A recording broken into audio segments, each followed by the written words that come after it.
Hi, Lee here with another videos to preview the Brentford game after disappointing cup exit to Huddersfield Town. Sunderland Battle League action on Saturday against Brentford at home. 3 o'clock kickoff. A little bit on the Tuesday's game was disappointing the way we played. However, it's not the end of the world. Get knocked out of the cup. Please, Gwu scored, the new striker. Hopefully. First of many, that means 3 strikers all off the mark, and considering our recent record with strikers, I think it's a good thing. Brentford last season, the start of this season, have done okay. Lost against Forest and beat Aston Villa. Blimey, your mind there. Aston Villa last week. And they won the cup midweek as well. They finished 10th last season on Thomas Frank, but obviously Thomas Frank and his entire backroom staff have went to Tottenham. And Keith Andrews is getting the job after links with a few managers like Postecoglou that give it the promoted from within, give it to Keith Andrews. It's a massive risk in my opinion. I've said it earlier on, it's a massive risk. I think they could be in danger of going down, especially with the players they've lost and could potentially still lose. And obviously he's got the same record, Premier League record now as Regis Labrie, so he's doing all right at the minute. Can I continue? I don't know. A lot of things to happen, and I say I don't know how it can work. It's a high risk, in my opinion, very high risk. The transfer window, there has been a lot of change over at Brentford. They have sold Mbeumo to Man United. Norgard went to Arsenal. Flecken went to Bayer Leverkusen. And Ruslev went to Southampton. That's just a few of the key ones. There's still doubts about Johan Wissa. He probably won't play at the weekend because there's still doubts he could go and leave. You know, it's been a little bit quiet the last couple of days. I still think that one's still up in the air, whether he stays at Brentford or he goes to Newcastle. I think he will. And don't rule out Tottenham. They're struggling bringing forward players. And I wouldn't be surprised at all if he ends up going to Spurs. Goes to Spurs if he doesn't go to Newcastle. And Nathan Collins as well. Again, another player been linked with Spurs, and I had a little bit of rumours about Liverpool, but I don't know how much concrete they are. He's a good defender, Nathan Collins. Used to play for Wolves, so there's doubt about him. Signings they've made, they signed a Tara from Bournemouth, who's a very good signing. Malambo from Feyenoord, signed him as well. Coyote turned his loan move from Fiorentina to a permanent deal. They replaced Flecken with Cameron Kelleher from Liverpool. I think he's a very good goalkeeper, but still, how will he react to being in a Brentford team without Van Dijk in front of him? We'll see. And they also signed Jordan Henderson on a free transfer. There was talk of him coming to Sunderland, and like it was going to happen, but then he ended up signing for another team in the Premier League in red and white, which is where the Portuguese media probably get themselves confused. As I alluded to earlier, the previous games, I did watch them against Nottingham Forest when they got beat 3-1, and they were very, very poor. They looked miles off it. Thiago, their Brazilian forward, they signed last season to replace Ivan Toney, scored from the penalty spot. But obviously got a win over Aston Villa last week. They won 1-0. Aston Villa won. These teams are in turmoil at the minute. They're not bringing any players in, but they're not selling any players either other than squad players. So you don't know where they're going to be at, Aston Villa.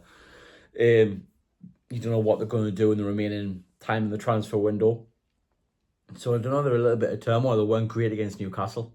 So it was no surprise that Brentford went and beat them last week. And midweek, they beat Bournemouth 2-0 in the Cup. I think Bournemouth were much changed to the team that won against Wolves last weekend. And Brentford made a few changes, but they're still pretty strong in their selection. So they've played 1. They've played 3, won 2, lost 1.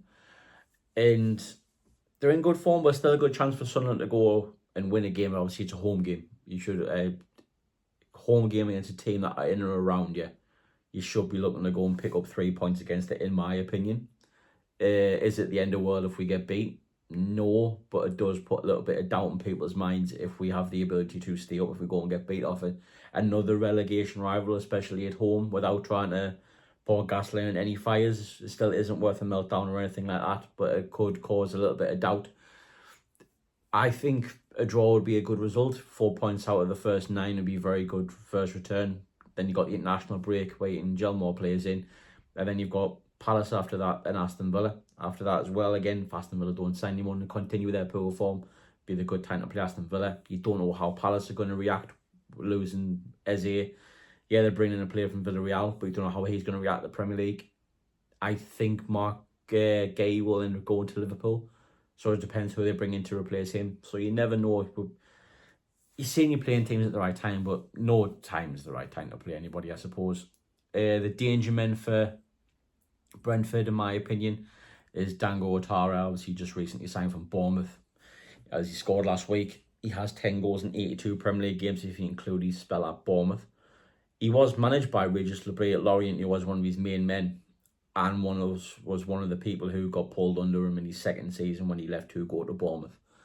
So he'll cause us trouble. I can't remember for the life of us last week if he played down the middle or if he played out wide. I just know that he scored. Milik Damsgaard is a very good Danish attack midfielder. He's just returned to fitness. He was injured beginning of pre-season, but he played 90 minutes last week. He signed from Sampdoria in 2022. He was part of the Denmark team, which put him on the stage, really, like the main stage, really. So when they got to the semi-finals of Euro 2020, but it was played in 2021, where he scored against England. So he'll cause us problems. He's dangerous. He's very energetic, and he's very creative. So he'll cause us problems. And Kevin Schad is my third danger man to look out for. He's a German versatile forward. He can play either side or he can play down the middle. He signed from Freiburg in 2023 after a loan spell. He got 11 goals last season for Brentford. He'd be tasked with one of the people to take over from Brian Bremo and Johan Visser to try and get the goals to keep them in that league. So he will cause us problems. Just have to wait and see how we react to these. You've also can't discount Thiago, the centre forward. By all accounts, they paid big money for him last summer. Fabio Carvalho as well. They signed from Liverpool last year. And yeah, so there's no mugs. I'm not trying to say they are mugs. I'm not.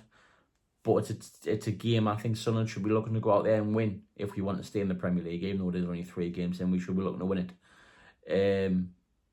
I think, personally, from a Sunderland perspective, Dan Ballard's out until after the international break. So I think after the other night, Mukiele should come in for Ballard. I hope Jensen Sale doesn't play. I'm not trying to have a go at Jensen Sale or anything like that. But quite clearly showed last week he isn't good enough, in my opinion. He came off the bench on Tuesday and still didn't look good enough. And that's against League One Huddersfield. Not trying to say he played badly against West Ham. He played okay before he went off. But I think when you've got a player of quite clear, who's clear in terms of ability and experience, and Mukiele has to play over Jensen Sale. There is maybe doubt over Alderete's fitness. But again, there's been nothing concrete come from the Sunderland side. I don't think there's a press conference today. I think that's tomorrow. So I think he'd be fit. If he isn't, then you're probably maybe looking to play Ronaldo at centre-back and bring Arthur Masuaku in his more natural position at left-back. It's okay playing him at centre-half against Huddersfield, where I thought he looked okay and did look a class above what we were playing against, which he should. But in the Premier League, you'd be looking to play him left-back, really, instead of centre-half, and play someone who's more naturally fit to play centre-half than Ronaldo. I'm saying all this and watch Regis Lebris go and play Jensen Sale. And Jensen Sale put in the man of the match performance and make me look absolutely silly. Forward line, I think he'll stick with my ender after his miss last week, even though Gui scored. I think he'll stick with my ender. The front line will be exactly the same. Be Dingo on the left, Talby on the right, and the midfield will pick itself. As though none of them were involved on Tuesday, not even on the bench. So that'll be the team that it plays. It'll be Xhaka, Diarra, Siddiqui, Talby, Adingra, my ender. I said last week, and obviously you should have, but I think I fancy my ender to score. His pace causes problems for defenders, and he is going to be a top forward. He will miss some, but as he showed last season, he missed a few around the Christmas period, then went and bagged against Sheffield United and never stopped. After that, he ended up getting 10 goals and obviously got us promoted. So I think they'll keep the faith in my ender, but having the likes of Isidore to come off the bench and Gui to come off the bench and Afia to come off the bench. And Chris Riggs signed a new contract today. So you've got him to come off the bench. So you've got strong options amongst the squad. It's just defensively where we lack. Transfer side, I think will be a busy last few days. Obviously, we're still pushing to sign John Lasumi from Bologna. A bit of 28 million euros has gone in, plus a 10% profit on any sale.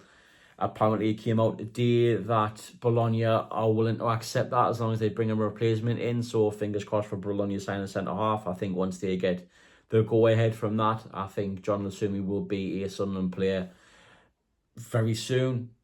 The forward line, I think we'll bring somebody in who can play across the front, whether that be a central striker, so Issy Doughton go out wide, and Oliveri mentioned that during the week. Or bring the versatile winger who can play up front. I think either or we will sign one. As it's been pointed out, we did have 20 million set aside for Armand Loriente before his deal fell through. So I think we will bring one in. Could we make a cheeky low bid for Ahmad? I don't know. I'd ask the question anyway. He looks lost playing for Man United. And to be honest, he hasn't really started the season pretty well for Man United, so they might be tempted to sell him or loan him out. Who knows? After that, I think a bonus centre-half wouldn't go against that. Still links to Naya Figuered from West Ham. Could we sign someone, then allow Sale to go out on loan? Possibly, but I think it depends on budget-wise and everything like that. Then other than that, it's just been mostly outgoings. Hamia left this week. I'd imagine Abdullah will leave this week to go out on loan. They looks like your Bar, your Pembelias, your Rusens. The bomb squad, really. Quite telling that Alan Brown didn't play on Tuesday night. There are rumours that he is quite close to joining Millwall. We'll have to wait and see if that materialises. You never know. But other than that, it's just be a quite busy few days for Sunderland.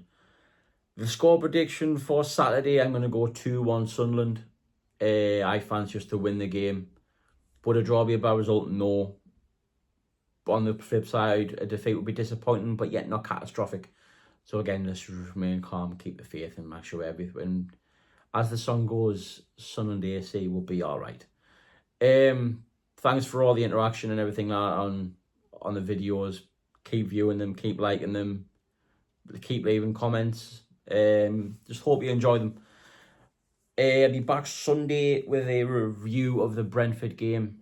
After, obviously, I'm going to the game Saturday, so I'll give you a review of the Brentford game on Sunday, leading into next week. Where it's an international break, and I'll probably do something extra like I normally do on international breaks.